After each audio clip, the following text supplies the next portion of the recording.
Yahoo! Today we're going to be looking at another game where I played the Ureshino again. I'm currently rank Ichidan or 1 dan, and I think my opponent was Ichikyu, so 1 rank lower this time. And at some point in the game, my opponent overextended a little bit before making sure that his king is safe. Basically, a mistake we had in our first game, and this time it didn't stop calculating in a winning position. And as last time, I'm not going to go over every single mistake, but just highlight some of the key moments. Okay, so we started with our silver general again, starting the original Ryu. Natural development. This move here was a bit weird. I thought our opponent would go for a center attack here with his rook, which he did not let them do in, so it was a bit weird. We just continued our natural attack. He defends the square here, of course, not allowing us to push through, and we bring our silver into the attack. He adds more defenders with the gold. We develop nicely, and his bishop retreats here, also a very common move, with the eventual idea is to come here or even here to cover these important squares. We also put our bishop on a very long diagonal. In this situation, I thought our opponent would definitely go here to reinforce this, so I wanted to strengthen the attack on the whole diagonal.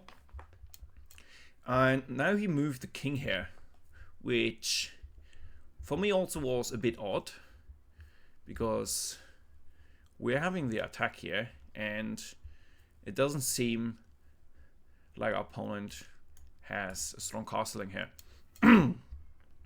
We continue developing with our other bishop, not the bishop, the silver general, and he brings his gold here to strengthen the king's safety. And now that we have all of our pieces ready to defend and attack, we start the initiative by pushing our pawn. He takes, we take back, and now the bishop comes here, attacking our rook directly. It's a nice attack. We defend with the silver general. That's why we had to move it either here or here before. This square here is slightly better because it also covers this square. But either way, we end up going here to protect our rook. He moves his king again. A natural idea to get the king into somewhat of a castle. This looks very nice, even though we kind of have a strong attack on this file here. So I'm not sure exactly what his thought was here. We continue pushing with our pawn. He takes defense, and we take with the rook, and he drops a pawn to keep his kind of castle, I would say. Keep it closed. We retreat, and now our opponent has the initiative. And here he drops a pawn. It's not a terrible move by any means. Probably dropping a silver would have been better because he also attacks this square here. And of course the idea is that our bishop, our general is kind of pinned, right? Because if we move it away, then we lose our rook. But since this pawn here is not attacked, we can just calmly move our silver forward to the 6th rank, still blocking this important diagonal. And he drops a silver here as a form of another attack. Now, this looks like a strong move because it attacks the silver twice, which is only defended once. It also annoys our rook. But after we just calmly move the rook, we're totally fine here. It might be a nice instinct to just take him immediately, but that's a bit dangerous because the pawn will retake, promote, attacking our rook, and also leaving this hanging, which that in turn would leave this hanging if we have a gold here, because it's going to be attacked twice. So that looks like a strong attack. However, after we move our rook to safety, and he just captures and we capture back, we're totally fine. our bishop defending here, so he can't just simply take. And even if the pawn wants to promote, this square is defended twice. And he goes for another attack. Now this is a bit dangerous because he's starting to overextend a little bit. His king is not super safe, and this square here looks a bit dangerous at the moment.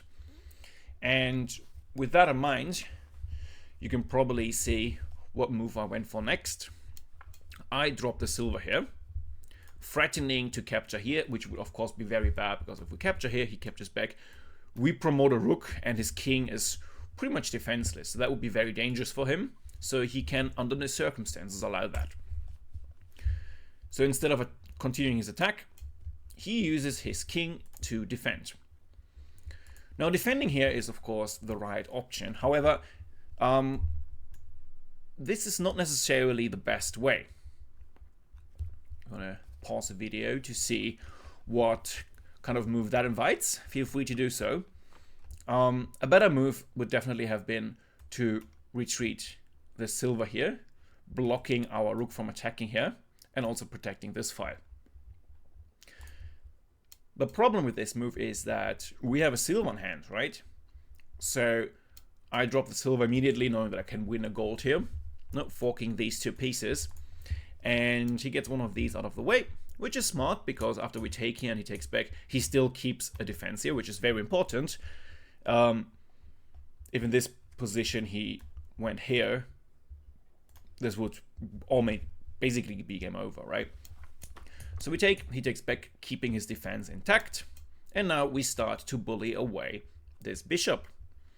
He could have taken here, with us taking back and him promoting here, but the gold attacks two pieces here at the same time, and once the gold has taken this piece here, this piece is going to be a problem as well. The pawn hanging there as well. He tweets the bishop, which is a wise move. Again, making sure that I cannot just drop anything here easily. Also defended by the silver. So in case he does retreat that at some point, this is very well defended. We capture the free pawn, and we threaten to take this pawn here, which would spell major trouble for our opponent. Now in this situation, my opponent went for the offensive again. All good and fine. We can easily get our king out of the way. And he continues to attack. He really wants to take our rook. Our rook also is blocked from this straight lines looking at the king. We calmly retreat, not overextending this time. And he continues to push. Promoting his pawn. We defend, he takes back, and now again, it looks like he has a lot of initiative attacking our rook. But after we drop our rook next to the bishop, who is now attacked, we gain back the initiative. And now we can clearly see how he overextended a little bit, because this is still not defended, this is still a threat, and his bishop is under attack as well. He wisely blocks here, also with some ideas maybe of checking our king in the future, and we can take back. Now, this gold move here is a bit annoying for him, right? If we take here again, we take out the remaining defender of these squares, and it will not be a pleasant situation because his king is going to be in immediate danger all the time.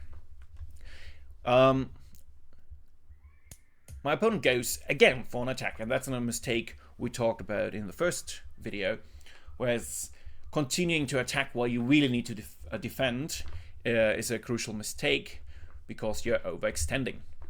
We again get our king out of the way, and he just takes. Trading the bishops, we take back.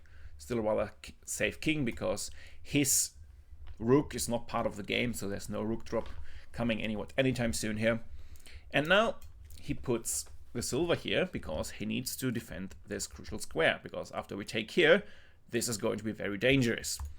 Now, let's compare these two situations, right? So here, before he dropped that one, it was his turn. He did not have a defender here to block our rook, which he needs to do. Otherwise, we will break through here. So he drops the defender, but now it's my turn and I have the initiative, right? If we go back a couple of moves, basically the same situation, just without the two bishops and minus this pawn. Grabbing this pawn here is was a bit too offensive in his position, right? This pawn is meaningless to me. And here we had the situation where he had a defender here and this was on the board.